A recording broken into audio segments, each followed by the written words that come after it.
손도 좀 잡아주고 같이 해보세요. 예수님처럼 사랑합니다. 서로 축복해 줍시다. 사랑합니다. 서로 축복해 줍시다. 사랑합니다. 축복합니다. 오늘 예배에 참석한 우리 믿음의 성도들에게 하나님이 주신 은혜와 축복이 함께 하시길 주의 이름으로 축원합니다. 오늘 디모데전서 1장 12절에서 17절 말씀을 함께 나눌 제목은 은혜로다라는 제목입니다. 같이 해볼까요? 은혜로다.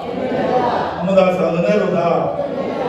여러분, 우리 기독교는 은혜의 종교입니다. 은혜의 종교. 은혜라는 단어는 기독교의 사전적 의미로 보면 하나님이 자발적으로 인간에게 주시는 사랑의 선물을 말합니다. 누가 주셔요? 하나님이. 은혜는 누가 주시느냐? 하나님이 주시는 거고, 수동적으로 주는 게 아니라 하나님의 뜻으로 우리에게 주시는 것입니다. 그런데 그 인간에게 주시는 건데, 그 주시는 게 무엇이냐? 사랑의 선물이라는 거죠. 그 은혜를 기억할 때 세 가지를 기억해야 됩니다. 첫째는 누가 주시는 거냐? 하나님이 주시는 거고, 억지로 주시는 것이 아니라 어떻게 주셔요? 자발적으로 주시는 거고, 세 번째로는 하나님이 주시는 사랑의 선물이다. 이 세 가지를 꼭 기억하시기 바랍니다. 근데 오늘 본문에 뭐라고 말씀하시느냐? 14절에 우리 주의 은혜가 그리스도 예수 안에 있는 믿음과 사랑과 함께 넘치도록 풍성하였도다 라고 절을 보세요. 우리 주의 은혜가 그리스도 예수 안에 있는 사랑과 믿음과 함께 넘치도록 뭐 했어요? 풍성하였다라는 것이죠. 우리 주의 은혜가 풍성하였다라는 것입니다. 같이 합시다. 우리 주의 은혜가 풍성하였다. 네. 오늘 이 고백은 너무나 아름다운 고백이라는 것이죠. 나에게 하나님의 은혜가 풍성하였다. 내 삶에 하나님의 은혜가 풍성하였다. 내 교회에, 내 가정에 하나님의 은혜가 어쩌었다? 풍성하였다라는 것이죠. 그냥 하나님의 은혜가 조금 있는 것 같아가 아니라 하나님의 은혜가 어땠다고요? 풍성하였다라는 것이죠. 여러분, 은혜라는 말은 세상에도 존재합니다. 근데 세상의 은혜는 항상 조건이 따라 붙죠. 또 세상의 은혜는 대가를 바라거나 아니면 보상이 따라갑니다. 또 은혜를 받으면 뭐 해야 될 것 같냐? 은혜를 갚아야 할 것 같아요. 그래서 한국 사람이 좋아하는 동화 중에 은혜 갚은 뭐예요? 네, 까치라는 이야기처럼 우리는 은혜를 받아 세상의 은혜는 뭔가 조건이 있고 또 은혜를 받아서 갚아야 할 것 같고 또 무언가 은혜를 받으면 조건이 없어 저 사람이 뭔가 나한테 원하는 게 뭐 있나 하는 생각을 자연스럽게 하게 되죠. 그런데 여러분, 하나님의 은혜는요 조건이 없습니다. 그냥 주셔요. 아무 조건 없이 주십니다. 그렇게 아무 조건 없이 주시는 은혜지만 부족함이 없습니다. 오히려 넉넉하고 풍성하게 주십니다. 무엇보다도 하나님의 은혜는 먼저 주셔요. 하나님 뭐 주세요, 하나님 뭐 주세요 하지 않아도 하나님이 먼저 주십니다. 내가 하나님을 알기 전에도 이미 하나님이 나에게 은혜를 주셨어요. 여러분, 내가 태어나는 순간부터, 아니 살아가는 내가 어려서부터 매일 순간에 하나님은 나에게 은혜를 주고 계시죠. 내가 깨닫지 못하고 있어도 하나님은 우리에게 은혜를 주십니다. 그것도 넉넉하게 풍성하게 주시죠.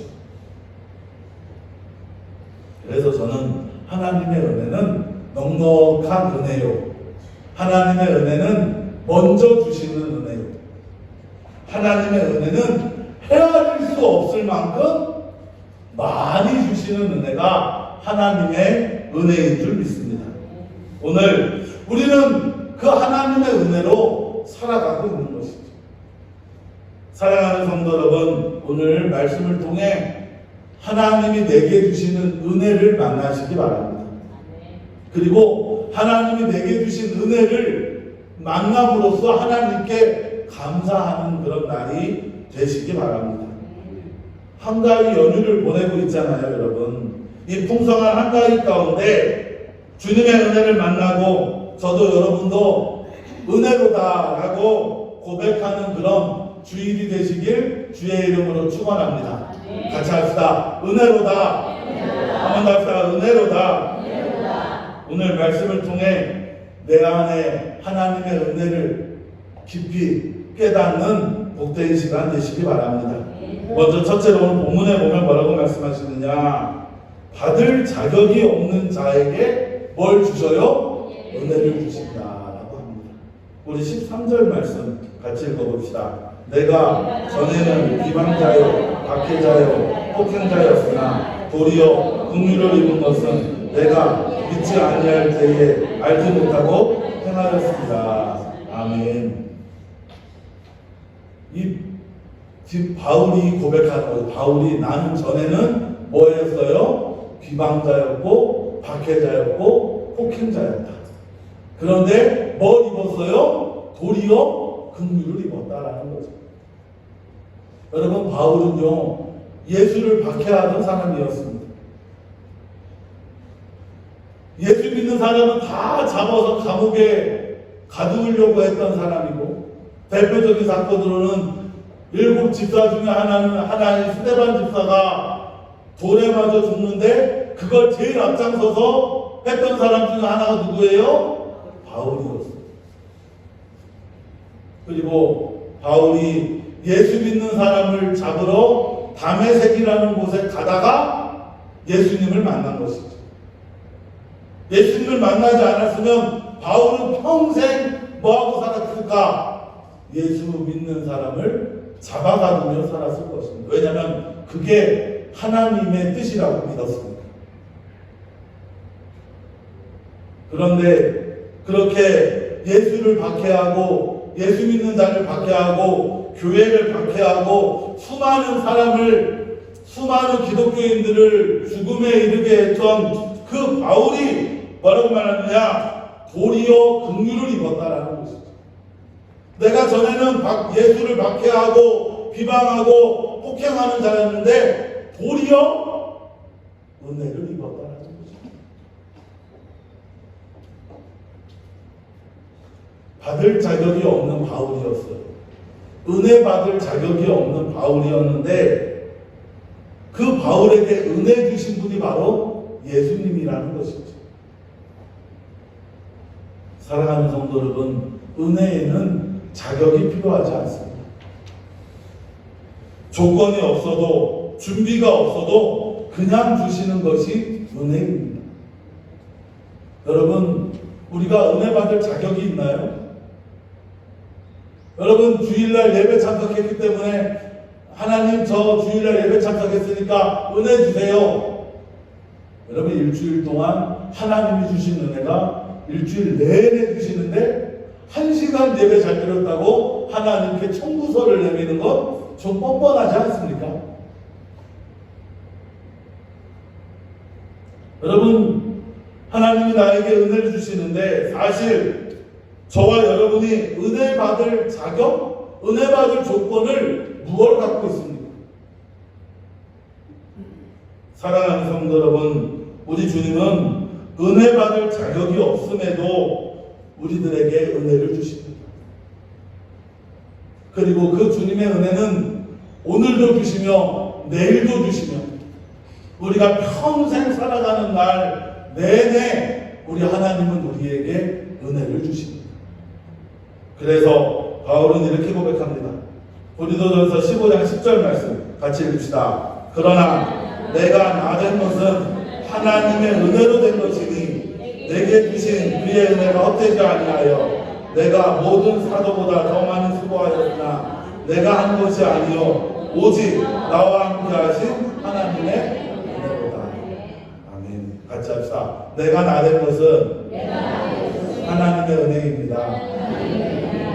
또 뭐라고 해요? 맨 마지막에 오직 나와 함께 하신 하나님의 은혜로다.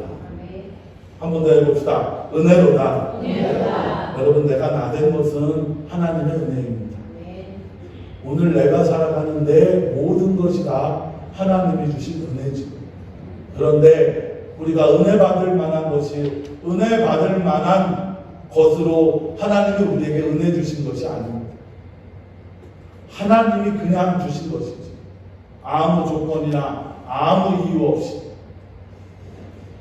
또 뒤에 가서 자세히 살펴보겠지만 여러분, 하나님은 우리에게 아무 이유나 아무 조건 없이 그냥 받을 만한 자격이 없는 자에게 하나님이 은혜 주심을 여러분 기억하시기 바랍니다. 그리고 받을 자격 없는 나에게 은혜 주셨기에 감사하는 자들이 되시길 주의 이름으로 권면드립니다. 그렇게 받을 자격 없는 자에게 우리 주님은 은혜 주시는데 그 모든 은혜를 하나로 모은다면 그건 무엇이냐? 바로 예수 그리스도입니다. 모든 은혜의 총합은 예수 그리스도입니다. 여러분, 하나님은 우리에게 해도 주셔요. 그죠? 하나님은 우리에게 해도 주셔요. 달도 주셔요. 비도 주셔요. 구름도 주셔요. 봄, 여름, 가을, 겨울도 주십니다. 가정도 주시고 자녀도 주시고 오늘 하루 살아갈 삶의 양식도 주십니다. 그런데 잘 보면 제가 몇 번 말씀드렸지만 이 하나님이 주시는 은혜는요, 예수 믿는 사람에게도 주시고 또 예수 안 믿는 사람에게도 주셔요. 여러분, 비가 골라서 내립니까? 얼마 전에 뉴스 보니까 부산에서 뭐 그런 일이 있었다면서 요만한 공간에 비가 집중적으로 내렸다고, 우리나라에서 처음 있는 일이라고. 다 보셨어요, 뉴스? 저만 봤는 거 같아요. 부산에 어디 금정군가 어디서 딱 사람 하나 들어갈 정도만 비가 많이 내렸다고 뉴스가 나왔더라고요. 근데 여러분, 하나님이 우리에게 비를 주실 때 골라서 주지 않으시잖아요. 선한 자, 악한 자, 예수 믿는 자, 예수 믿지 않는 자. 하나님의 은혜는 조건과 이유를 가리지 않으시고 먼저 우리에게 풍성하게 은혜를 주십니다. 어찌 보면 우리가 사는 모든 것이 다 하나님의 은혜죠. 하나님은 우리에게 모든 것을 주십니다. 은혜를 주시죠. 이유도 조건도 따지지도 않으시고 그냥 주십니다. 우리가 살아온 모든 날들이 다 하나님의 은혜로 살아온 것이요, 또 앞으로 살아갈 모든 날도 하나님의 은혜로 살아가는 것입니다. 그런데 그 모든 은혜의 은혜가 누구냐? 바로 예수 그리스도입니다. 아니, 다른 모든 은혜를, 그 모든 은혜를 하나로 모은다면, 하나로 표현한다면 누구냐? 예수 그리스도라는 것이죠. 왜? 목사님, 돈도 벌어야 되고 건강도 해야 되고 자식들도 잘 돼야 되고 내가 원하는 것도 이루어야 되고 그런 게 다 은혜지요. 왜 모든 은혜가 다 예수 그리스도로 모아집니까? 왜냐? 자, 에베소서 2장 1절 말씀 같이 읽읍시다. 시작. 그는 허물과 죄로 죽었던 너희를 살리셨다. 아멘. 우리 주님은 죽을 우리를, 멸망하고 사망의 길을 갈 수밖에 없는 우리를 뭐 하셨어요? 살려주셨다는 것이죠. 예수님은 우리를 살려주십니다. 생명을 주십니다. 우리는 모두 죄로 인해 죽을 자들입니다. 사망의 길을 가는 자들이죠. 하지만 예수님이 우리를 죽음에서 살리셨습니다. 구원받지 못할 우리를 구원하여 주셨습니다. 본문 15절에 보면 이렇게 말씀하십니다. 미쁘다 모든 사람이 받을 만한 말이 이 말이요 그리스도 예수께서 죄인을 구원하시려고 세상에 임하셨다 하였도다. 죄인 중에 내가 죄수입니다. 예수님이 이 땅에 오신 건 죄인을 구원하시기 위해, 우리를 살리시기 위해 이 땅에 오신 것이죠.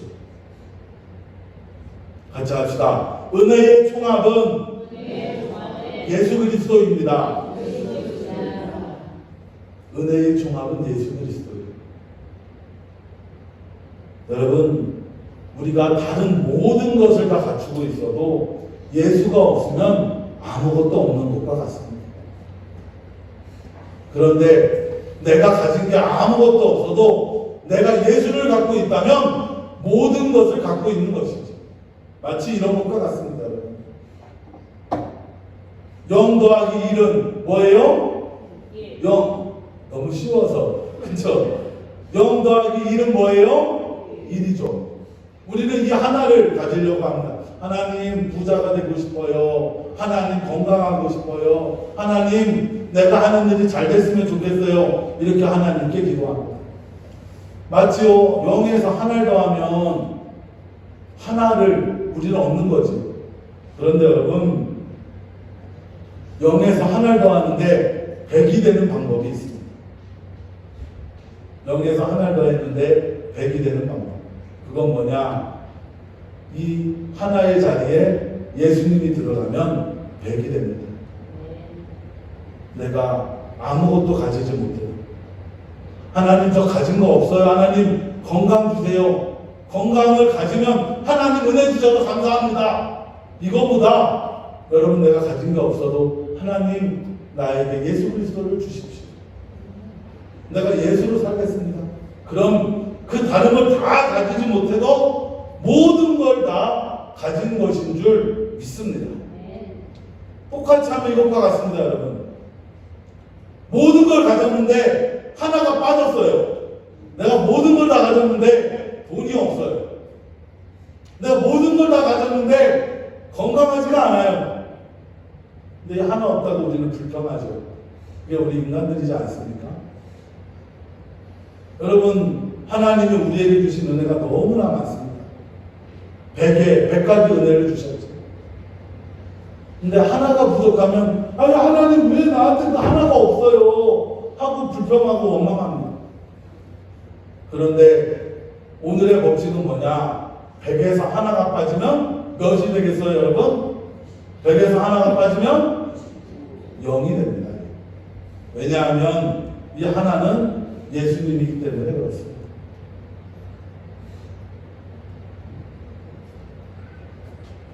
사랑하는 성도 여러분, 우리는 은혜라고 하면 부자가 되면 은혜고 건강하면 은혜라고 하고 자식이 잘 되면 은혜라고 생각하고 원하는 말을 이루면 은혜라고 생각합니다. 물론 그것도 은혜지요. 그런데 여러분 그런 것을 다 이루어도 예수가 없으면 아무것도 아닙니다.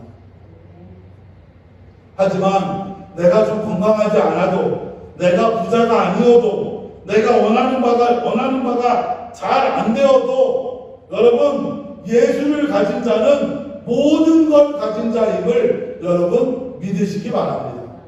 그래서 여러분 우리는 다른 건 다 없어도 무엇 갖고 살아야 돼요? 예수님은 갖고 살아야 합니다. 같이 합시다. 예수님을 갖고 살자. 우리 옆에 분에게 예수님을 소유하십시오. 예수님을 소유하라 그래도 예수님을 주머니에 넣으라는 의미는 아닙니다. 예수님을 이 마음에 담고 살아가시기 바랍니다. 다른 모든 걸 다 잃어도 여러분 예수를 소유한 자. 그래서 여러분 다른 걸 다 가지지 못해도 예수를 가짐으로 모든 걸 가진 자들이 되시길 주의 이름으로 축원합니다. 마지막 세 번째로 본문에도 뭐라고 말씀하시느냐? 우리는 은혜 받은 자로 풍성한 믿음과 사랑으로 살라 하십니다. 우리가 은혜 받았으니까 뭐로 살아야 해요? 믿음과 사랑으로 살라는 것이죠. 여러분 잘 아는 은혜라는 복음성가가 있습니다. 내가 누려왔던 모든 것들이 은혜지요. 그쵸 여러분? 내가 누려왔던 모든 것들이 은혜입니다. 내가 지나왔던 모든 시간이 은혜지요. 내가 걸어왔던 모든 순간이 은혜입니다. 그건 당연한 것 아니라 은혜라고 합니다. 아침 해가 뜨고 저녁에 노을, 봄의 꽃향기와 가을의 열매, 변하는 개들의 모든 순간이 당연한 것 아니라 은혜였습니다. 그렇게 모든 것이 은혜입니다. 한없는 은혜지요. 내 삶에 당연한 것 하나도 없었던 것을 모든 것이 은혜입니다. 그렇게 우리는 다 하나님의 은혜로 살아가고 있습니다. 그런데 오늘 뭐라고 말씀하시느냐? 내가 은혜로 살았으니까 그냥 받기만 하면서 살지 말고 뭐하고 살라고 말씀하시느냐? 믿음으로 살라고 말씀하십니다. 더 많이 사랑하며 살라고 말씀하고 계십니다. 우리 14절 말씀 같이 읽읍시다. 우리 주의 은혜가 그리스도 예수 안에 있는 믿음과 사랑과 함께 넘치도록 풍성하였도다. 아멘. 번역을 좀 어렵게 해놨는데요. 쉽게 얘기하면 이겁니다. 우리 주의 은혜가 우리에게 풍성하다. 그러니까 우리는 뭐 하면서 살아라? 뭐 하면서 살아야 하느냐? 더 믿음으로 살고 사랑하며 살아라 라는 것입니다.